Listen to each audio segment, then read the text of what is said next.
Streaming. All right. What's up, guys? Aaron here. You're watching LiberTV. Always local, sometimes not, always relevant, never any roads. All right. Right off the bat, I want to thank our sponsors.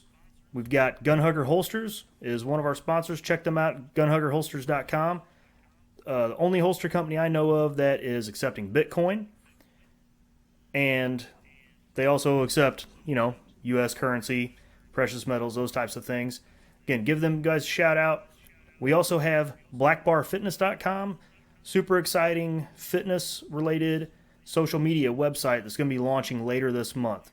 So you're going to want to check that out. Sign up for their mailing list over at blackbarfitness.com. All right. Again, I got to plug our petition drive. Look, if you're a libertarian and no matter where you are in the United States, we're fighting for ballot access right now.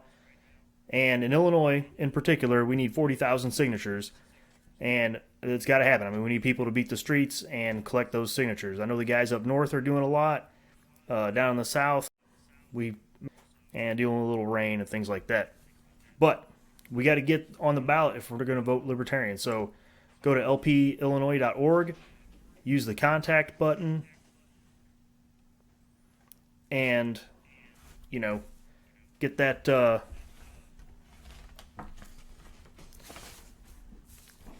get in contact with somebody local so you can help out. All right. Today we have an interview with Alicia Dearn. She's running for the nomination for vice president from the Libertarian to start on May 27th down in Orlando. Super excited about that. You can find out more about Alicia at Dearn2016.com. That's her campaign website. There's a ton of great information on there. A lot of good videos. She's got all her issues laid out. It's a really well done website. You want to check that out. Also, you can follow her at Alicia Dearn 2016, as well as her personal. Those links should be in the description of this streaming event. So check those out. First thing I want to say about Alicia before we roll the interview, she couldn't join us live due to scheduling, so we pre-recorded everything. And then we're going to run her responses to the questions. You're still going to get the full effect. Alicia was super gracious with, this went really well. I really think you're going to like what you see here and hear from her. I haven't heard from any other vice presidential candidates, so this is going to be a good opportunity. We asked Alicia, of course, is to tell us a little bit about herself and why she's running for the VP nomination. Okay, well, I am a lifelong libertarian. I own a law firm headquartered in St. Louis and practicing also in Southern California, Midwest, because of the business climate in California. Being practicing law about 12 years, been a business owner since 2008. And I'm a counsel for Governor Johnson and his presidential run. I'm also, I was set up to be his counsel again for this run in 2016. When I was asked by some women in the party to consider running for vice president. I thought about it and I background, and I've been happy as the lawyer because that's where my skill set is. But I had the opportunity to talk about liberty, to talk about issues that impact small businesses, which I deal with every single day. The opportunity to represent women in the party, to show not just libertarians, but the public at large, the Libertarian Party is inclusive of beliefs in liberty. And with that kind of offer presented to me, I just couldn't turn it down. It's more like a call of duty. Okay, well, I am a lifelong libertarian. My day. Yeah, it looped. All right, so she hit on obviously the fact that we don't have that many women in the party, and so I asked her to expand on that about the libertarian. So here's what she had to say about diversity in the party. I think that the effort to show diversity in the party is a good thing. I think that recruiting diverse points of view is a good thing. Not because I believe in sort of left ideas of affirmative action or anything like that, but really because I think that as human beings, we're enriched when we have a lot of different experiences and different ways to see the world. and different ways to outreach into the rest of the world. Individuals, I think it's important for us to present this inclusiveness to people who might come from different backgrounds and who are different genders. You know, we've done this really well with the LGBTQ plus community, and I'd love to see us continue to reach out. So from there, I asked her about education, which is an important issue for me. Of course, we homeschool our children and our family. The system that we have today is all but a failure, and I'd almost like to see it shut down. So, anyway, here's what she had to say about the federal government's role in education. Well, I don't think that the federal government really should be in education. I would actually like to see the Department of Education be abolished. Uh, Education is important, but it's very inefficient to be run that top down from the federal government. Uh, the Department of Education is not part of one of the, and not really how the Constitution set our country to be, and it wasn't even started until Jimmy Carter, I believe. So we've gone most of American history without a federal Department of Education, and yet we still managed to educate our our children. We still had even high literacy levels in the early part of the 20th century, higher than other parts of the world, even higher than parts of the world would be today in comparison. Perfectly, parents and local communities are perfectly capable of educating their children.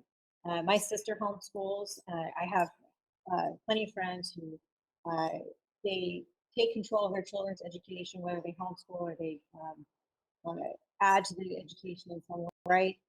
The education system does not account for the vast diversity of the human mind and human experience and people's capabilities. And the only people who can actually really address the children's needs are the parents who know what those needs are, along with professional educators. So to have the top-down standards pushed down from the federal level, it's not going to best serve the children. It's inefficient economically. It's, I think, at its worst, it can be a form of indoctrination, and it's just not what's best for this country. That's why our education, in comparison to other countries, is ranked lower. That last point that she made about us ranking lower in education than other countries is interesting because on basis than any other country. So to be, not at number one basically shows that throwing more money at the issue is not going to be the solution. All right. Anybody paying attention is going to know that we're in a basically at a crossroads as the Libertarian Party right now. So we have to decide if we're going to pick someone who's going to appeal to the masses, so to speak, such as disenfranchised voters from the other parties, or if we're going to decide that we're going to go with somebody that's more of a hardcore libertarian and is going to have a much more principled stance on the issue. So I asked her with someone more principled. First of all, I think that just if I could make a prediction, now we're 2.5 weeks away from uh, the convention. I think that our top runners are more pragmatic uh, candidates, and I think that we're more likely to nominate somebody along that line who's going to appeal a little bit better to the general voter. I personally, I've always been a libertarian. I have a very strong libertarian philosophy. It comes from a moral place within me. But I believe in making changes by planting, try to just wipe out the whole government. First of all, the rest of the population will not go along with it. They're just not ready for it, and so we would not succeed. Even if we could, let's say tomorrow we could completely get rid of all entitlements, get rid of the entire welfare state. I'm talking Social Security and Medicare and food stamps and everything. There would be rioting. There would be rioting. It would impact our economy. Maybe it'd be good in the long term, but in the short term, it would cause a lot of pain. I don't think that's the best way to get people to come over to what is good and right and economically efficient about libertarianism. It's not just burn down the system because it's more than people can handle. People don't like change, I think, just as part of the human condition. And so if you want to get them to come over to your way of doing things, you've got to do so in a way that. All right, so that should come as no surprise that having been Gary Johnson's general counsel, that she's going to come from a more pragmatic standpoint. And I think she does make some good points about that. All right. So, as libertarians, we always have to talk about the economy.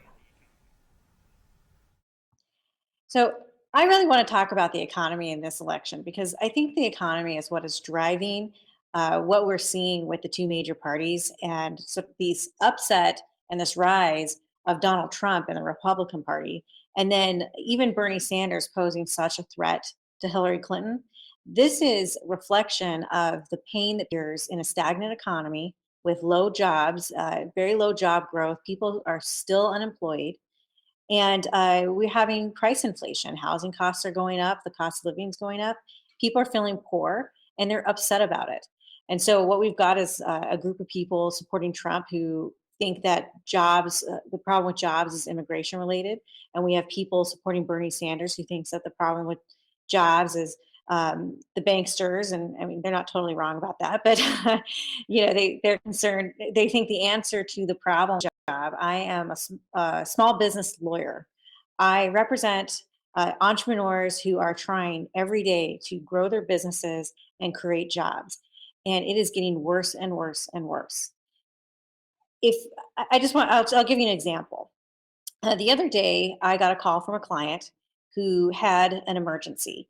He called me and said that there were 10 armed police officers at his business's door with a warrant, and he wanted me to come. And the warrant was for the labor commissioner to come in and inspect the building. It wasn't that they had committed any crimes, there wasn't illegal activity going on, and this is just a small family owned business. But somebody had complained that they weren't complying with some of the labor laws, including workers' comp insurance in place. And so the labor commissioner shows up with a bunch of police to come in and inspect to see whether they have posters. The business had to get shut down. They got fines. They have to pay attorneys now. And once the labor commissioner looks for one problem, there's usually 10 or 15 other laws they're violating because a lot of these laws are not that intuitive for business owners to understand. And so now you have a position where a small business, family owned business, might have their labor law posters up. And I get this kind of call every couple of days. And in California, I really see it. Why don't we have jobs? We don't have jobs because government is interfering, because the regulations and the taxes are too high, and the small businesses, which are the engine of our economy and the engine of our job growth, are being put upon so badly that we are losing more small businesses every month, every year than we have new businesses starting up. Not every business in this country is Walmart. We should stop treating them that way. Um, that's why we don't have jobs. That's why people are in pain. And I might add too that answer to this, and I think that we are obligated as libertarians to speak this loudly to the rest of the country to say, you know what, we have the answer, and the answer isn't more regulations and more taxes and more taxing and spending and more debt. The answer is have the government get out of our way so that we can meet our greatest potential. All right, I think she nails the libertarian message right there. You know, the electorate sees problems, they know things are wrong, but by and large, I mean, we need to get out there. We need to tell people exactly what she just said, and which I think is fantastic. All right, this is a local show, so I have to add some local flair to it. Anybody that lives in the Metro East, we're looking across the river at St. Louis, and it's like, man, Missouri, St. Louis, they got a lot of things going for them. They got a lower tax burden, lower property taxes, but then they got some other stuff going on, like rioting and property destruction. With personal property taxes, St. Louis City has this 1% income tax. There's always a controversy about whether or not the county and the city are going to merge. Weird things going on. So I had to ask her what is going on in St. Louis. What I was going to say is that I was in California, and Missouri is such an improvement over California that I'm still happier, but I live in the city. I do pay that extra income tax. They lose all of these business opportunities in the city because they charge extra income tax. It's crazy to me. The biggest issue in St. Louis, actually, I think there's two major issues. One is an issue of property. derelict property in St. Louis. A lot of it is subject to tax foreclosures. It's just falling down. Beautiful brick homes that are 100 years old, some beautiful craftsmanship that's just derelict and fallen over. And nobody can come in and rehab some of these neighborhoods because they can't get the permission from the alderman. So, there's this push by the city alderman to make sure that the city planning and all the rehab meet certain job requirements and green agendas and things like that, which, you know, uh, sounds like a good idea, but the result is that no developers come in, and the city continues because nobody's living in the property. But apparently, that's not enough of a motivation for them. So there's a real property problem in St. Louis, and there's a poverty problem in St. Louis as a result. Um, of course, we have the Black Lives Matters issues. We have serious crime in the city of St. Louis. A lot of problems between our minority communities and in the inner city and the police. I live right in the city. I don't live in the worst part of the city to rehab and gentrify. But my neighbors are still largely black, and I mean, we're white. My husband's white, but the other day, or in the last couple of years, he's been pulled over by the police at gunpoint twice. I mean, there's just like a lot of police activity in St. Louis, and I've talked to my neighbors several times about their feelings about the Black Lives Matters and what's going on with police, and the sentiment that I like the rioting. They don't want to see their neighborhoods being trashed and things being torn down. They do think it makes things worse, but they're frustrated by the lack of um, recognition of the serious problem that we have with the police officers. And the police, for their part, are really frustrated because they feel like they're always in a position of danger, and they feel like they're in an impossible position too. I mean, one of my other neighbors is a police officer and he's been shot 6 times. So, I mean, it just goes to show you like the tension that's going on there. And I personally believe that most of this is attributed to the drug war. And if we got rid of uh, the prohibition laws on drugs, a bigger one here in the Midwest, we could get rid of some of these prohibition laws, that it would massively reduce the crime in our inner cities, massively reduce the jail overcrowding, and the black community wouldn't constantly be seeing their family members being put into jail and their lives ruined over, you know, a drug war that's not effective. Right. So she hit on the drug war, which is a major thing. Also, the things that she was saying about the properties in St. Louis. If you've driven through St. Louis, you can see this for yourself. And the place obviously needs some investors to come in and fix it up. However, as she tells it, investors are prevented from doing so. People getting arrested and things like that, and it ruining their lives. I've heard this story a million times where someone will get like a traffic ticket or a parking ticket or something in St. Louis, and in St. Louis, if you get one of these tickets and you don't pay it, it doubles in 15 days, and then if you don't pay it again, I think it doubles again, and then later on it actually becomes a warrant for your arrest. So then they pick you up. The jails in St. Louis are notoriously bad. You're going to be in there for 2 or 3 days, particularly if you get picked up on a weekend. Minimum 24 hours, from what I understand. And you go before the judge. You don't have the money to pay the fine. You can't make bail, so you can't get out. But look, you didn't have money to pay for the ticket in the first place. So now you've lost your job. Now you really can't pay it. So, you got this spiral of poverty that's going on, and I'm kind of picking on St. Louis. It happens in a lot of different places, but here's what she had to say about that situation. You hit the nail on the head too with that traffic ticket problem. I have heard that exact story several times. I've had people call me to ask if I could, because I do a lot of employment law. They've called me to ask if I can force their employer to rehire them because of that exact situation. That really happens. And the poor people, they just get spiraled. Nobody should go to jail over a parking ticket. Nobody. Nobody's harmed by an illegal parking. It's just ridiculous. Right. I've heard it said, in relation to that type of issue, is that the state basically just rolls over people like a steamroller, just ruins their lives. All right. Now, again, I haven't talked to any other VP candidates, so I was unsure, even though I've been to the nominating convention before, I was unsure how the VP nomination takes place. And the question was, does and he selects his own running mate, or does the delegation select that candidate directly? Yeah, the delegation selects directly the vice presidential candidate.